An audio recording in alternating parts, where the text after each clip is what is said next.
ఈరోజు ఎంతమంది వలల్లో చిక్కుపోయారు, రకరకాల వలలో చిక్కుకుని విలవల్లాడిపోతున్నారే. చాలాసార్లు అనిపిస్తూ ఉంటుంది, ప్రపంచంలో ఈ రోజున అపవాదం పెద్ద వల వేసాడు అందరికీ. ఇంటర్నెట్ అనే వల.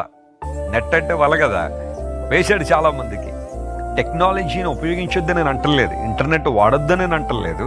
కానీ సరైన రీతిలో వాడుకోకపోతే, ఒక నైఫ్ని లేదా ఒక కత్తిని సరిగా ఉపయోగించకపోతే అది ఏ విధంగా ప్రమాదకరంగా పరిగణిస్తుందో టెక్నాలజీ కూడా అంతే. ఈ ఇంటర్నెట్ అభివృద్ధి చెందడం వలన పాపం మనిషి చేతుల్లోకి వచ్చేసింది. ఏది కావాలంటే అది చూడడం, ఏది కావాలంటే అది చేయడానికి ప్రేరేపించబడడం, ఇవన్నీ కూడా జరుగుతూ ఉంటే ఏ వలలోనూ చిక్కుకున్నావు, దేవుడు నీకు విడుదలవ్వాలని కోరుతున్నాడు. ఆయన నా పాదములను వలలో పడకుండా దేవుడు నన్ను విడిపించాడు. కీర్తనకారుడు 40వ కీర్తన కూడా అంటాడు, ఒకప్పుడు నేను నాశనకరమైన గోతిలో జిగటగల దొంగ ఊబిలో దిగిపోయి ఉంటే ప్రభు నన్ను పైకి లేవనెత్తాడు, బండ మీద నా అడుగులు స్థిరపరిచాడు. ఈరోజు